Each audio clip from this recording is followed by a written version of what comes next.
Ang pinamataas na pagpupuri, pagluwalhati, pagdadakil at pagsamba ay tayo lamang sa ating pinakamamahal na Jesus. At handoblang paggalang po sa ating ginagalang mahal na pastor, evangelist pastor Ruad Almeida, the entire prophet of God, the true man of God, and we always cherish the living teachings, memories of our beloved assistant pastor, Linus Almeida, the all the beloved children-in-law, great-grandchildren, sa lahat po nating mga beloved kapatiran, maging sa mga bisita, welcome po sa gawain ng ating pinakamamalaping Jesus. Hallelujah. Apo'y nagpapasalamat sa ating pinakamamalaping Jesus sa pribileyo na kanyang pinagkaloob sa araw na ito minamalayo upang siya aking luwalhatiin na pasalamatan sa lahat ng mga kabutihan at dakilang mga bagay na ginawa sa aming buhay. Hallelujah. Just few weeks ago, minamahal, last 2 weeks ago, ang aking beloved son minamahal at aking daughter minamahal ay na-involved sa isang accident while they are going to school minamahal. Hallelujah. Sila'y binangga yung sasakyan, yung aming service minamahal ay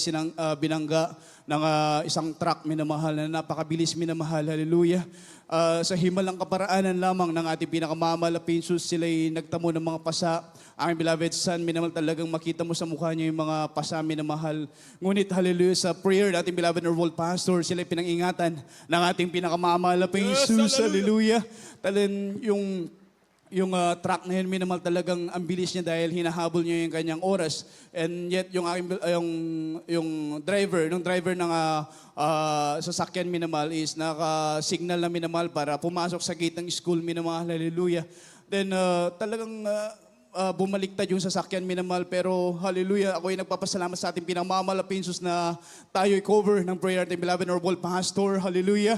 Na ang aking mga anak minimal ay pinangingatan ng ating pinakamamalapin Jesus. Sila ay dinala sa hospital minamahal. Sila po in extreme minimal. Sila ay cleared sa pangaral ng ating pinakamamalapin Jesus. Hallelujah.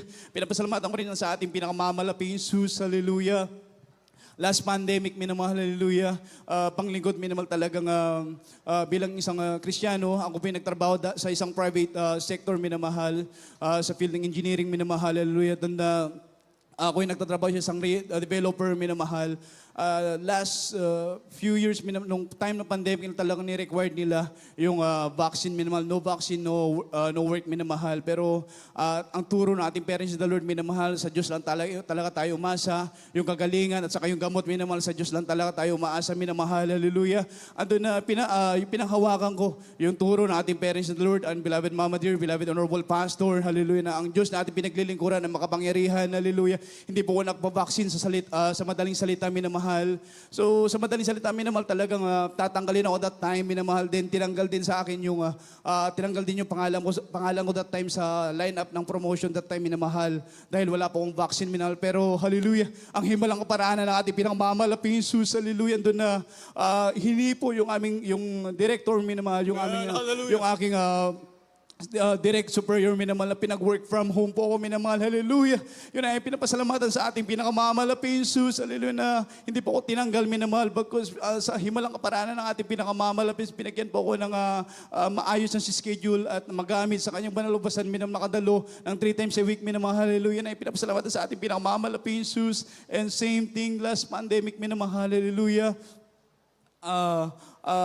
Andun na talagang himala ng ating pinakamamalapin Jesus dahil hallelujah, kami po nagkaroon ng closed door meeting dun sa aming mga VP, sa lahat ng aming bosses, minamahal, hallelujah, kung paano mag-resume mga approaches namin, minamahal, hallelujah.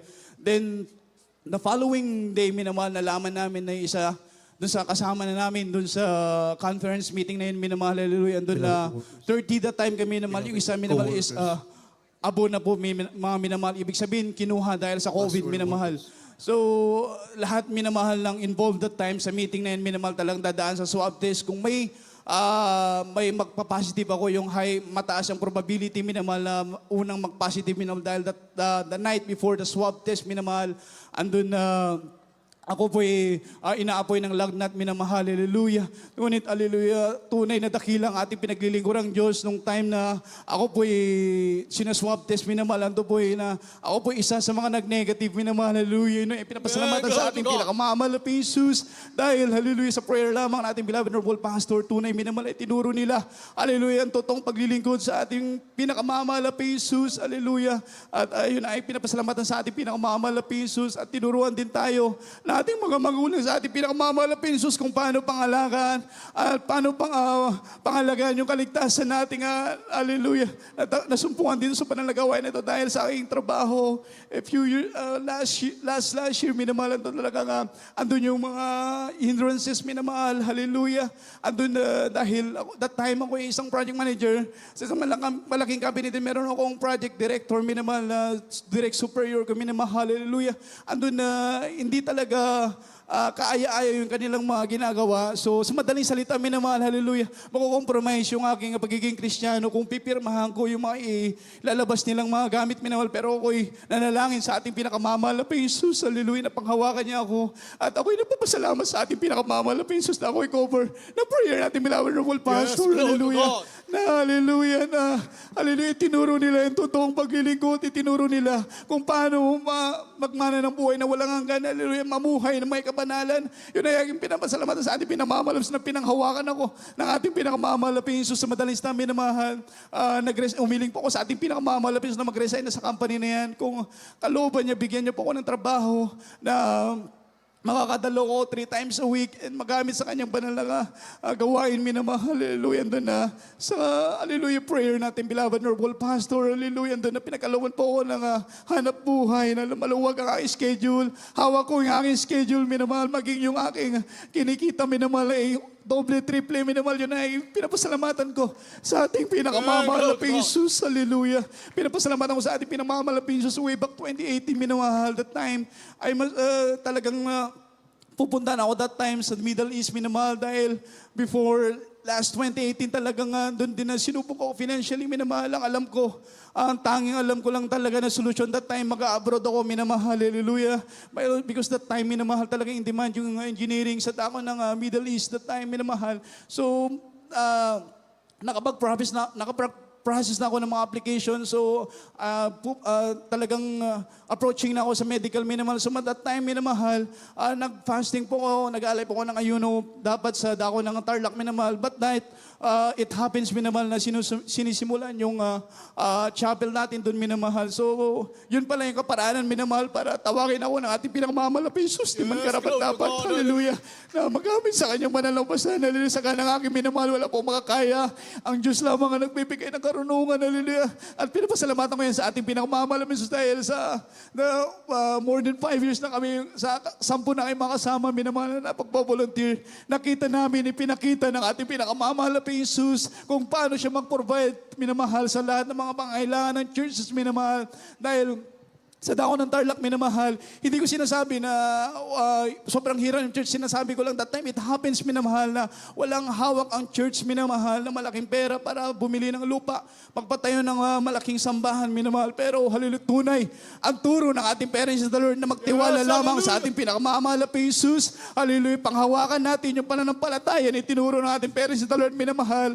At yun, minamahal, ipinakita ng ating pinakamamahal na Jesus, unti-unti niyang pinrovide, maging mga volunteer, minamahal. At sa mga oras na ito, tinayo, itinatawag ng ating pinakamamahal na Jesus pa ay sambahan, hallelujah, na lahat ng bagay, minamahal, ay nagmula sa ating pinakamamahal na Jesus, hallelujah. Yun ay pinapasalamatan sa ating pinakamamahal na Jesus, hallelujah. At pinapasalamatan mo sa ating pinakamamahal na Jesus ang lahat ng mga pagpapala na dumating sa aming buhay. Dahil before, nung ako po'y tinawag bilang isang volunteer, talagang nakamotor lang ako, minamahal. Then pumapasok pa ako sa SMDC, minamahal. Andun na every weekend, andun na dinidelegate ko yung time ko papunta ng Tarlac. So, one time, minamahal ako po'y nagta-travel from MacArthur, binabaybay ko yun papuntang Tarlac for almost 4 hours, minamahal, hallelujah.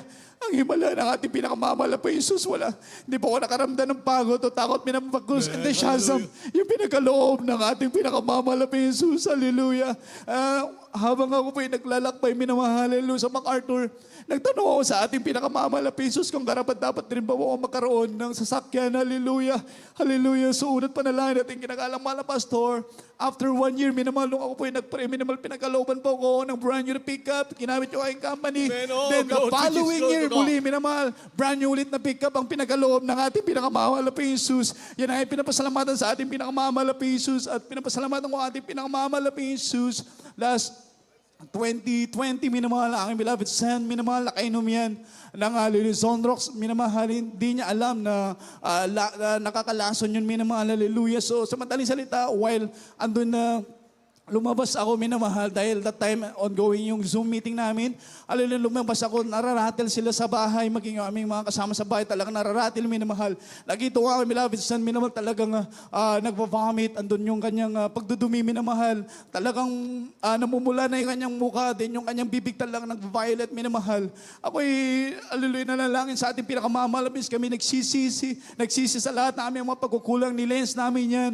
Hallelujah, sa pangunat panalangin natin, ginagalang pastor, hallelujah, nung time, minamahal na nagpalit po ako dahil halos lahat ng vomit niya napunta sa akin, minamahal.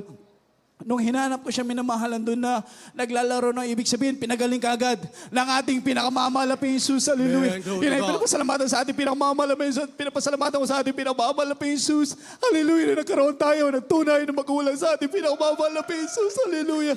Na itinuro ang totoong paglilingkod, itinuro, hallelujah, kung paano natin magbigay ng karapat-dapat na pagsamba at pagluwalhati sa ating pinakamamalaping Jesus, kaya ang lahat ng kapurihan, pasasalamat, pagtatakil at pagsamba ay tanging-tanging lamang sa ating pinakamamalaping Jesus. Amen. Praise the Lord.